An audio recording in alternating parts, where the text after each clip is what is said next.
Hello and welcome to the Gaming Ken podcast. As always, I am Jack, and once again with me is Mark. Hey. See, there you go.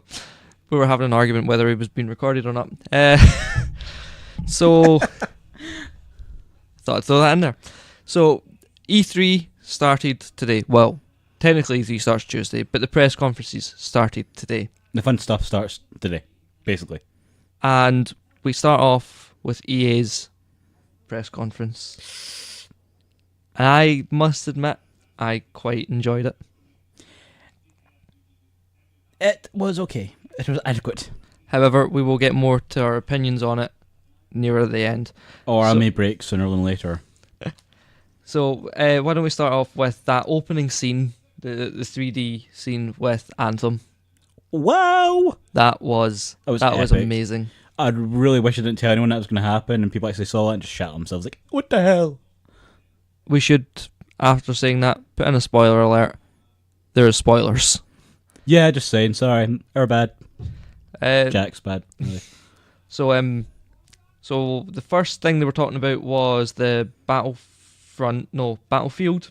Battlefield, gotta remember the difference between the two franchises. Battlefield 5 multiplayer. Yep.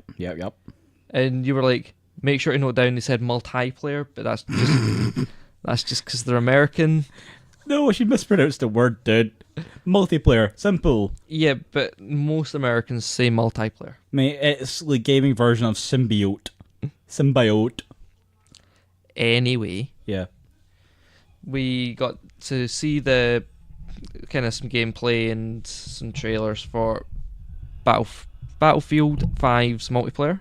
It actually looks really good, not going to lie. And I was really glad to see that fully destructible environments were back. Basically, if you're in a tank, you're going to have a hell of a time. If you're hiding from a tank, you're fucked. Don't be too near the wall. Man. You're going to have weaponry that can be moved around by APCs and tanks. You're going to be, you've got the vehicles, the planes, the tanks. You might have the train again that was in Battlefield 1. Didn't realize there was a train. There was a train in Battlefield 1. That is insane. However, it's like, there's that like shocking where you're going to end up. There's a track here. Well, that will hopefully be back as well. It looked good. Now, me and Mark, as we've probably mentioned before, are more RPG players. We're geeks, yes. Along the lines of Final Fantasy, BioWare's Mass Effect and Dragon Age, and various other similar franchises. So the fact that we were both impressed by this speaks volumes. Yeah, pretty much. I think.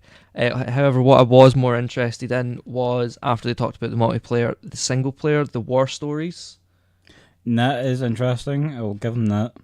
Because it's war stories is a view of the war through the eyes of the soldiers, and it does look good. They're using real stories, real battles, so that was really cool to see.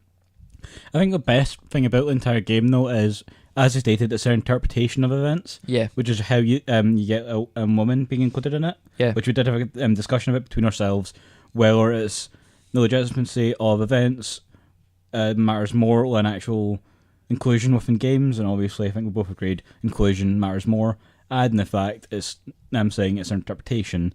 Yeah. So, yeah. Like, with historical accuracy in a game like Battlefield, I'm more worried, when I'm looking for the historical accuracy, I'm more looking for the battles and the weapons rather than people. I mean, obviously, if you were going to have, a World War II game and there was no Hitler or no Stalin or Mussolini, then, you know, who would you be fighting against? That would be my kind of thing. Dragons. Unless you were playing like in the Pacific Theater, Asia. Like that's the kind of America versus Japan part of World War II.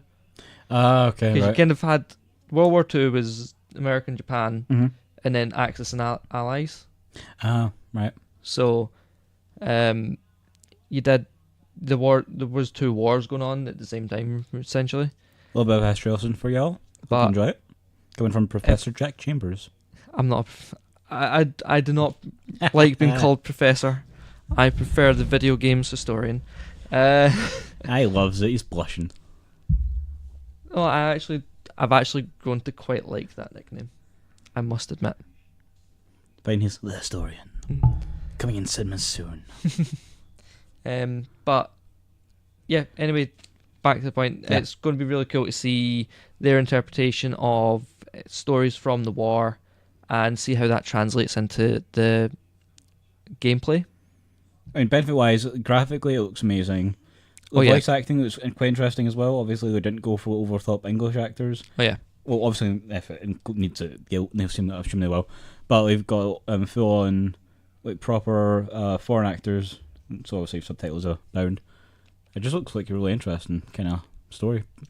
There was definitely some good news from it because they did announce that there will be no loot boxes and no season passes. So any DLC is going to be either paid DLC or it's going to be all free updates. Woot woot! And there were rumours about a Battle Royale mode, and DICE did say they were testing Battle Royale in the Frostbite engine. Well, they did announce there would be a Royale mode. So shit is about to get crazy. But they didn't say exactly what it was going to be, whether it was going to be like PUBG, Fortnite, 100-player Battle Royale, last man standing or last team standing wins, or if it's going to be just a bit more open world, sandboxy, with more kind of fights going on. Okay, so shit's going to be an unspecified amount of crazy. Yeah, but if they go with the Battle Royale mode, I think that would probably quite work really well. I think it'd just be better if they just called it war. Yeah. You just have 2 sides, last player standing wins for his side. Yeah, that would be the way to go. Next up, they were talking about FIFA 19. That looked good. Football games, you can't really go wrong, really. Well, Konami have been kind of going wrong the last couple of years with PES, but not through any fault of their own. They've been losing licenses because they have licenses to certain teams. Right. And just before, because this is going to be released about the same time as FIFA, and they've just lost the license to Borussia Dortmund, like one of the big German teams. Ouch. So that's a big blow for them. However, FIFA have added a new license. The UEFA Champions League is now part of FIFA 19. Yeah, so damn, basically. Yeah, it's going to have loads of Champions League content throughout. Ultimate Team, online tournaments, story mode. It's going to have a proper story mode, which we're both somewhat interested in, but also at the same time we're kind of like, we'll wait to hear more about it before we get overly excited about it. Yeah, I like that sports games are starting to have a bit more of a story. Like the first I seen it happening was NBA 16, where it was Spike Lee who wrote the story for it. Whoa. And it was good. I quite enjoyed it. Well, Spike Lee, jeez. Yeah. And they're also saying it's going to have new and improved gameplay features, which is kind of the standard for a new FIFA. They always update the everything. Yeah. After talking about FIFA, they were talking about they were promoting their new a subscription service, which is Origin Access Premium, which is HD cloud gaming on your Xbox, on your computer, on your mobile device. So it's basically gaming's answer to Netflix. Yeah, you can play any game on any device, well, any compatible device, anywhere, anytime. And that launches this summer. There is a free trial of Origin Access, the base version going on just now. So you have access to 100 games, they said? Over 100 games from the vault, and with Origin Access, it will work kind of like Microsoft's Game Pass, where you can play the new games when they come out as part of the service. So Anthem, FIFA 19, Madden, all the EA Sports franchises, all their games that are coming up and have now been released are available on the platform as well. So that'll be cool. And that launches this summer. They haven't given us a price point for it, but which is obviously a big point of contention for a lot of people. But as long as it's not too expensive, I would probably recommend it to anyone with a compatible PC. Yeah, I don't know, man. Like, obviously, if you want to do it properly, you need a really strong PC. Yeah. I'd have to go you're a console gamer, and that's where your money went. Yeah. So after that, they were speaking to someone from Respawn Entertainment, talking about the new Star Wars game. They are working with George Lucas to create a world and get the name for the game and figure out where in the timeline the game should be and all this exciting stuff. And the game is going to be called Star Wars Jedi Fallen Order. Which sounds epic as hell, I must say. Going to take place between episodes 3 and 4. Yep. And that is available Q4, fourth quarter, 2019. So that'll be Christmas time. Yes, it was a good wait, but if we do it properly, then this could revitalise the whole gaming thing for Star Wars. Oh, definitely. Because obviously right now it's a bit... Yeah, well, there's been rumours about Disney taking the licence off of EA, so they really need this to go well. And with Respawn Entertainment working on it, they made probably one of the best shooters with Titanfall. It failed commercially at first because it released at the same time as Battlefield and Call of Duty, the two established shooter franchises. But as people started picking it up, it started to gain traction and people saw how good it was. Yeah. And it got a sequel. It just kind of, because they released it that kind of October, November time, it didn't go as well at launch as it should have. And sticking with Star Wars, DICE, we're talking about Battlefront 2.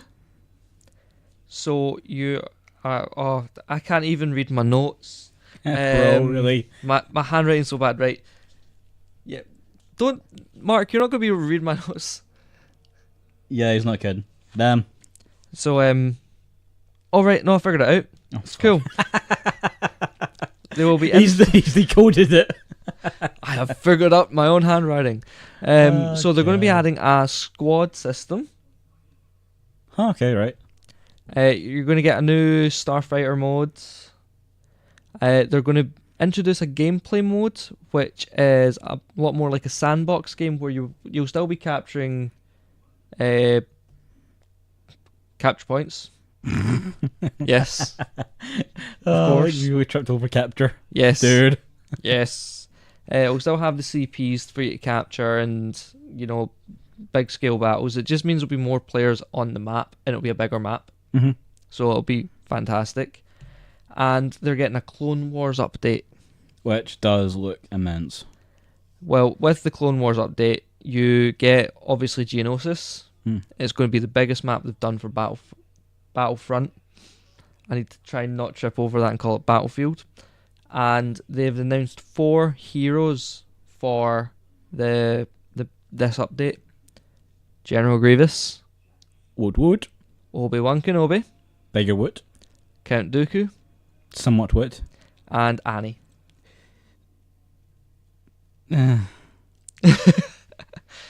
Considering the models they're using, I'm sure we're not going to go with movie Anakin, which is probably a bad idea, to be fair. I do imagine they'll be going with like kind of episode 3, not episode 3, episode 2. Unless you make you literally little Annie from episode 1. You're in around the midget with a gun. Now this is pod racing. Although I think what they need, because they introduced the hunt modes where you can hunt the Ewoks, which when you think about it sounds a bit messed up. But it was one of the most fun versions in the original Battlefront series by Pandemic.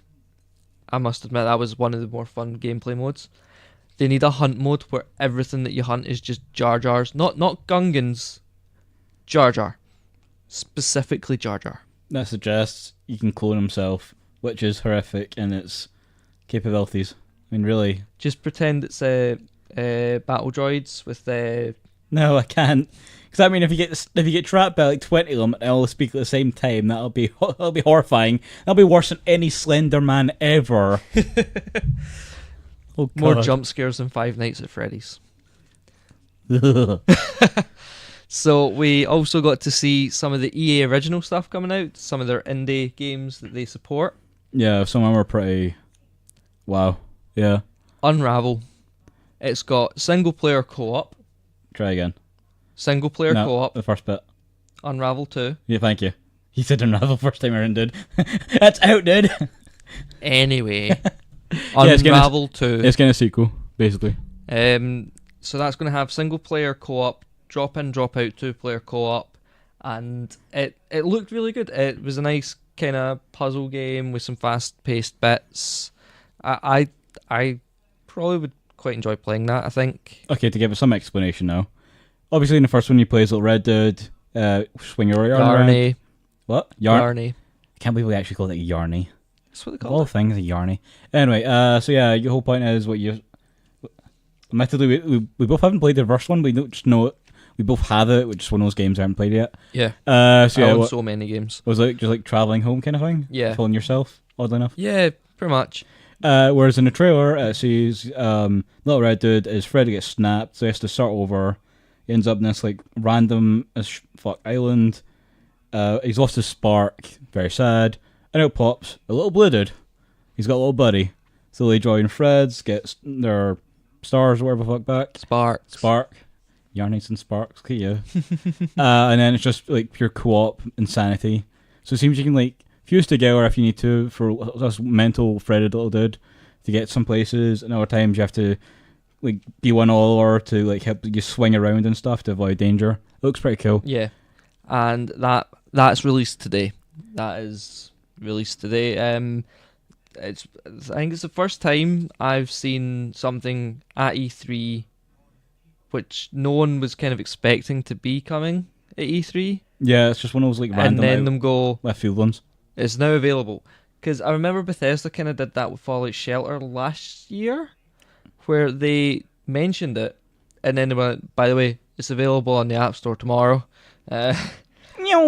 Just mentioning. But no, yeah, it does look quite fun. However, the other EA Originals game, I've got like 3 notes: the release date, my opinion on it, and an interesting fact that was the first time Marc properly sat forward during the whole presentation. Like he looked really into this, and I don't disagree with him at all. Like I've forgotten like most of the stuff I wanted to say about it because I didn't take it down in notes. Yeah, blame me. No. I was so glued to actually watching the video that I forgot to take notes. Alright, okay. But it's about a journey through loneliness, and it's also called Sea of Solitude. Yeah, I probably should have mentioned that. Sea of Solitude or SOS. And I don't know. I don't know what to say. It just looks so good. It's definitely one of the indie games to watch. Like visually, for me, it just reminds me of Kingdom Hearts. Is that kind of game style? Maybe Kingdom Hearts 1, maybe? Yeah. Before it gets like properly overly done. It does look great. From what we gathered, but story-wise, it seems like also it's like set in this like kind of dystopian type future. Yeah. And like it's about humanity succumbing to their loneliness and stuff.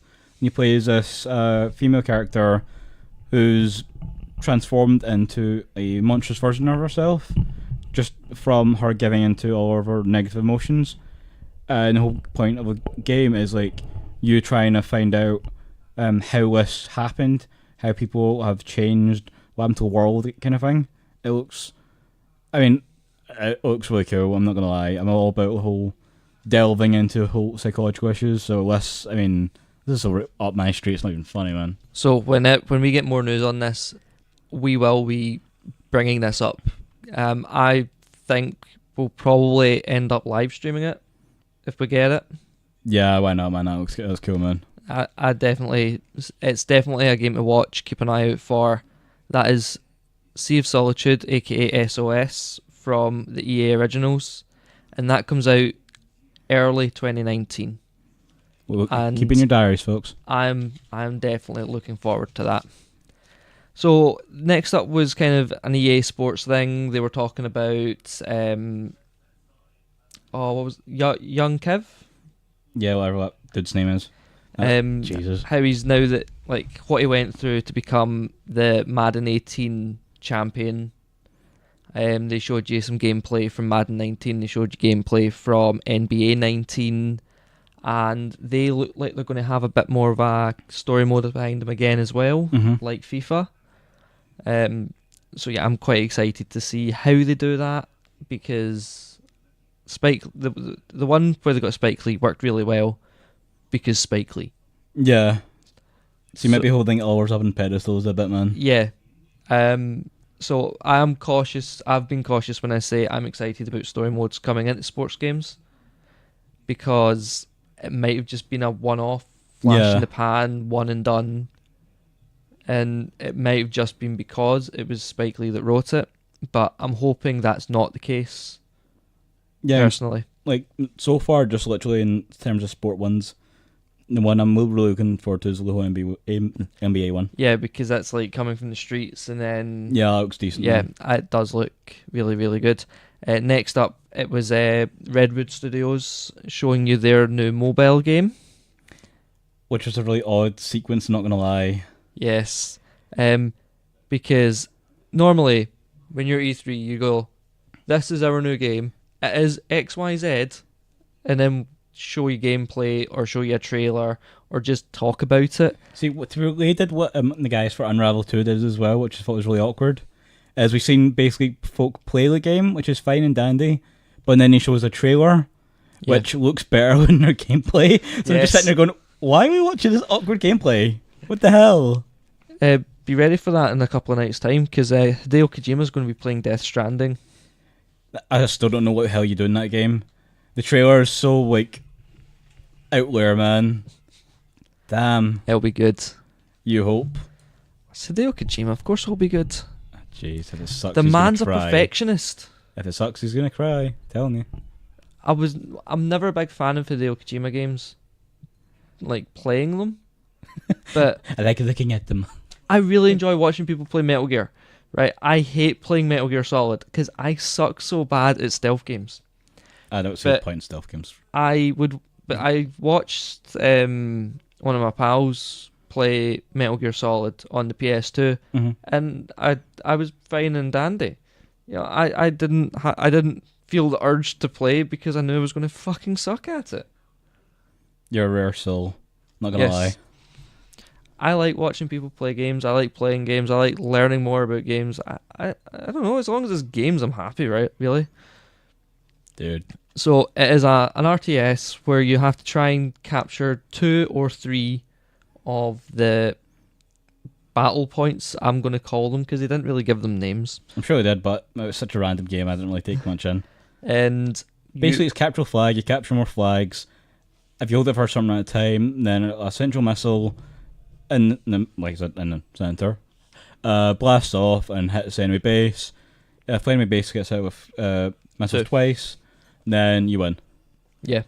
The game is Command & Conquer Rivals. It says it's out now. It's not. I've checked. That annoyed me. It's in pre-alpha, and the pre-alpha is available on Android. No, it's not. It might just be only in the States at the moment, though. Did he say that? No. Well, then he should have. but I'm pretty sure he was probably just talking to the folk in the crowd at the press conference who were in LA.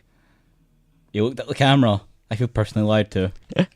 And yes, the trailer looked so much better than the game. Which is why it was really awkward.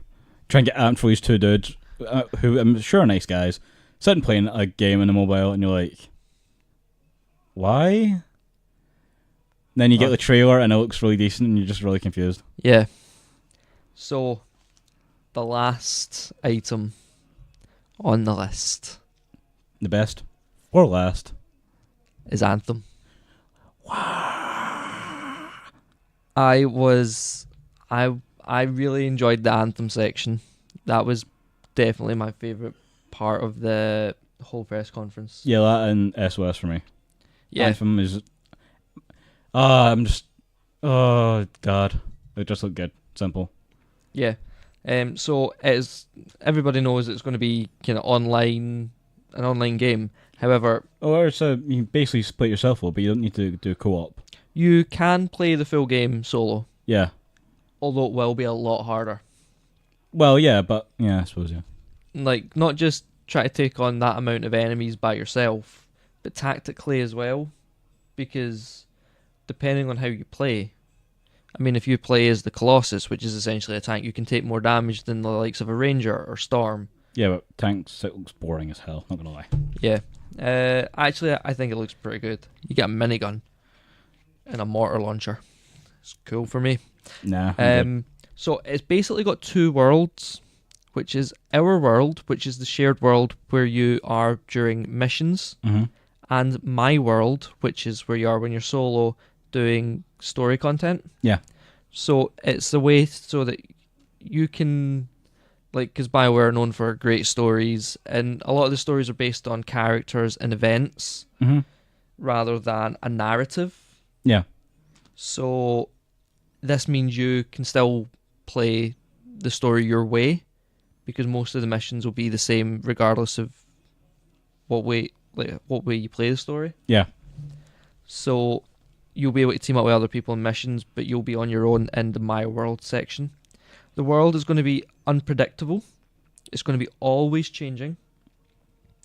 And you can use any javelin, which is the power armor. Yeah, this bit admittedly I didn't click on to event first. Depending on what mission you're doing, how your team is set up, whether you are in the mood to play your tried and tested style, or you want to try something new. You know, you can change it. You don't have to like pick a class and stick with it. It's like the Final Fantasy job system. You could just pick and choose. You can fuck about, basically. Yeah. Your javelins are fully customizable. So which is the coolest part, not gonna color, lie. looks, the weapons in them, the parts of them are customizable. So I'm just gonna make all mine look like Iron Man armors, not gonna lie. I might go with the Colossus and just make it green and be the Hulk then. Well, Hulk was my favourite Avenger. You ruined it. Hulk's my favourite Avenger, okay? Did you just like saying Hulk smash, don't lie? Hulk smash. Yeah. Hulk angry. No, you're hangry, dude. Yes. There will be no loot boxes. Which is fucking excellent. There will be a cosmetic store, which I'm not surprised at, to be fair. Yeah, but the benefit of that is you get to see what you're buying. Yeah. You're not going to get any hidden surprises. If you say, wow, that looks amazing, want that? Do I have enough for it? Yes, you can buy it. Simple. It's what you want. Yeah, exactly. And we got a release date. February 22nd, 2019. I'm quite looking forward to that. I will likely be pre-ordering it. But yeah, I mean, there's a few other details we could just throw in, like, they said whatever happens in your world in terms of like weather-wise, that happens game worldwide. Yeah. So like if you're playing in the rain, it's nighttime, everyone else playing in the rain, it's nighttime, so everyone's getting always the same experience. Yeah. And they're going to make it like kind of like what Bungie did with Destiny and Ubivision? I'm combining Ubisoft and Activision. Fantastic. Predicted the future. Where was I going with this? I have no idea. Right, Bungie and The Division. That was Ubisoft's The Division. Okay, they're right. going to make it so that they can add content to, whether it's story, whether it's random missions, be main story, side stories, new javelins, if they decide to make any more, new characters, events. They're going to make it so that they can just be added in at any point, and you can go and dive into the lore of all of that if that's your thing, or you can go and enjoy the challenge of the PvE if that is your thing. Me, very much. So basically the idea is, if you put time into it, and then they will reward you for it by giving you more of what you like. Yeah. So I think likely the Gaming Kin team will probably do a live stream of that come whenever February. It comes out again. February. Yeah. February. I mean, obviously it's. I don't know. It just looks amazing. I just yeah. Yeah, I would definitely like to do a live stream of that one. Yeah, well, you can go your Hulk armor. I'll go the cool storm looking one. Yes. So overall, Mark, EA's press conference, the first press conference of E3, has this set you up for the rest of E3, or are you done, or you want more? I'm on the fence, not gonna lie, because obviously there's a lot of things we were hoping for. Oh, definitely. Nah, we didn't get. I'm not gonna lie, we were hoping for a few choice titles to be even they were referenced by the host. Yes. But nothing was said of them. But I think that was done purposely to see if they'd say anything, and they didn't. I felt good about EA's press conference. I think it needed a bit more BioWare. We needed something from Dragon Age, maybe something about Mass Effect. Not even saying we're going to make a new Mass Effect, just saying that it's on the cards, it's on the table. It's not after Andromeda. Andromeda was such a mess of a launch. Mate, it was horrible. It was gash. I put in fucking 300 hours almost into fucking Mass Effect, and I cannot be arsed finishing Andromeda. I know. That says a lot. I know. What I wanted was them to say, we still are going to do Mass Effect, just not the now. I mean, I think maybe in the future. No, I think we discussed, all the team that are doing Mass Effect got diverted to Anthem, and that makes more sense. Because I mean, Mass Effect and Andromeda bombed hard, which is all more upsetting considering, well, 1 and 2 obviously were amazingly received. 3, once they got the tweaked ending, was better received. But still, the Mass Effect core lineup was amazing. Yeah. And then you get Andromeda and you're like, what did you do? Yeah. I think after Andromeda, to bring fans back on board, doing Anthem is a good idea instead of a new Mass Effect. But I think doing the original Mass Effect trilogy remastered for current gen consoles would be an even better way to bring fans back before doing Anthem. And it wouldn't take that much to do. Or even during Anthem. Yeah, because it's not that big a task to do if you are just cleaning up the graphics and making it all HD. Well, to be fair, 1 needs a good amount of tweaking comparatively. Yeah, but we'll say have them as is, just with a new a fresher coat of paint.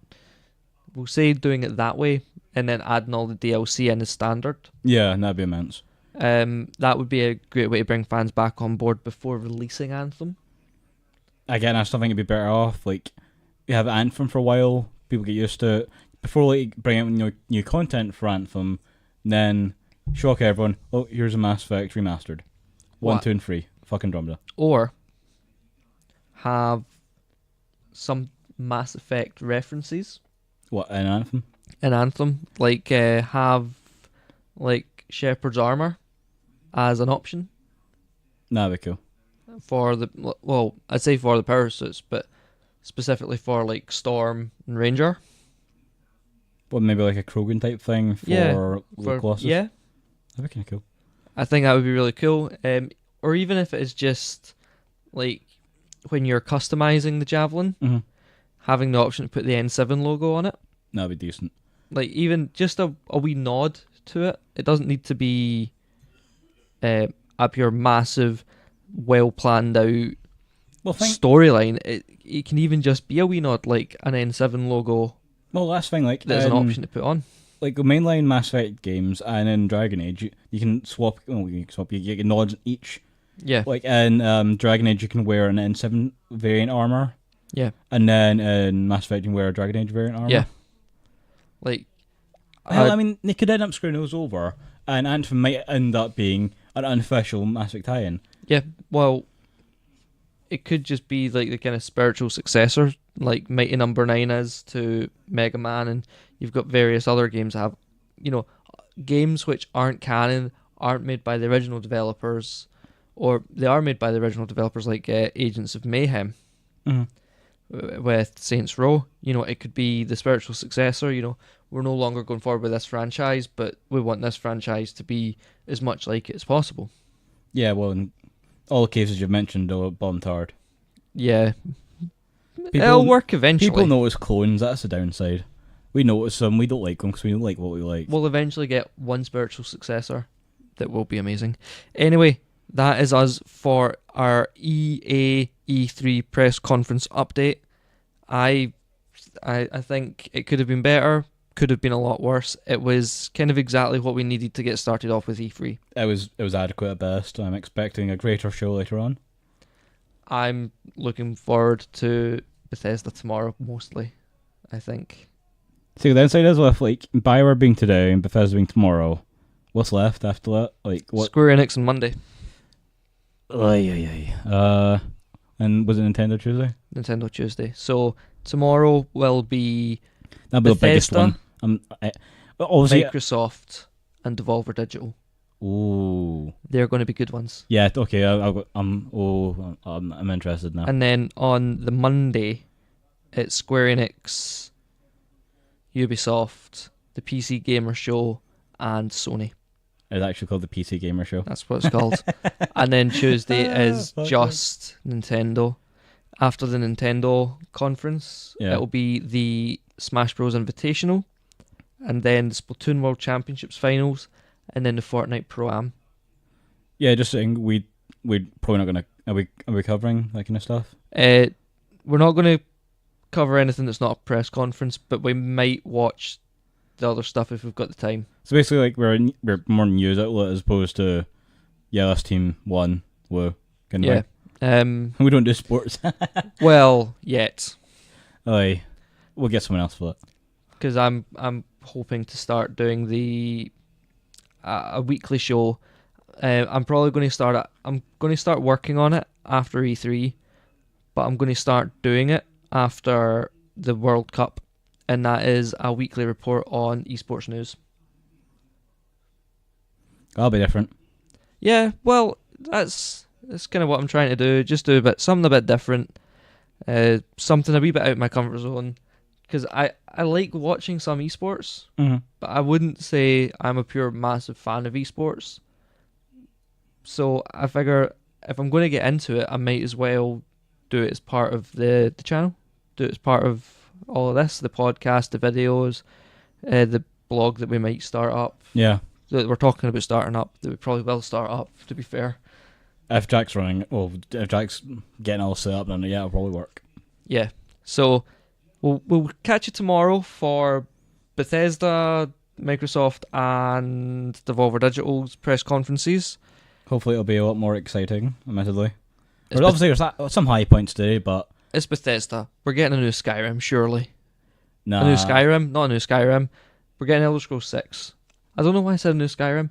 Because it overrode everything else when you think about it. Yeah. That's all people talked about. It's not Elder Scrolls, it's Skyrim. Yeah, well, I mean, the most recent release of Skyrim was, last year? Yeah, wasn't that like the updated one for PS4 and shit? No. Skyrim for the Switch. The Switch port, I'm thinking. So that would have been like November? So yeah, when I think Elder Scrolls, I automatically start saying Skyrim. But no, it's Skyrim 6. I'm combining both of them. He's feeling so hard. Elder Scrolls 6, Fallout 76, Rage 2, and all that. Yeah, I'm looking forward to finding out about that. At the same time, though, seem to kind of stack them. Yeah, I don't know. Like, if it's Fallout's turn this time, it'll probably be Elder Scrolls next time. Maybe. We'll now see we're what doing happens. Tamriel Online's update. No, well, they've got the Elder Scrolls Online. Yeah. Which is Tamriel, and then they've got the 2 expansion packs. There's no one out. Morrowind. Yeah. And the other one came out yesterday, if I remember correctly, and that is Somerset. So if they do anything Elder Scrolls Online, they might announce where the next expansion is going to be, even though they've just brought the most recent expansion out.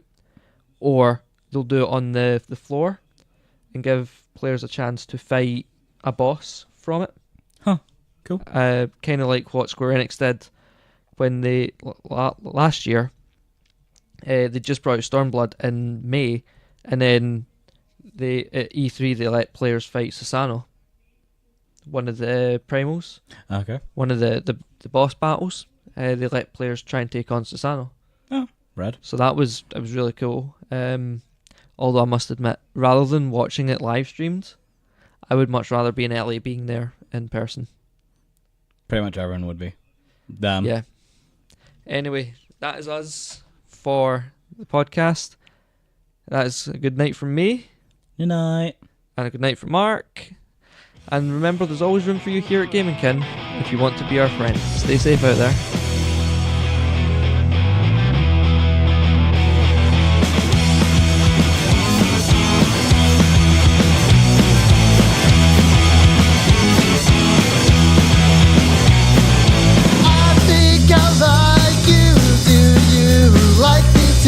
Stuck in the friend zone, I'm going home alone. You went home with another guy. Why do I even try? I think I'm out of luck. I'm just gonna give up. Take my ball and go home, 'cause I wanna be alone.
I'm leaving, and I'm never coming back. I'm leaving,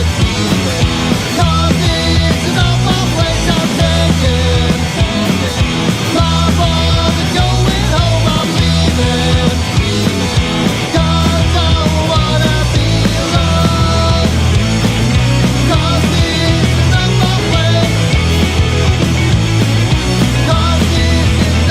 my place. I'm taking rising out of the pit. I can make out a small beam of light against a mirror. What's that? There's a jet of flame springing from the mirror and it leaps right at the advancing men. It strikes them head on. Lord, they're turning into flames. The whole field's caught up by the woods, the fires, the gas tanks with the automobiles spreading everywhere. Coming this way now, about 20 yards.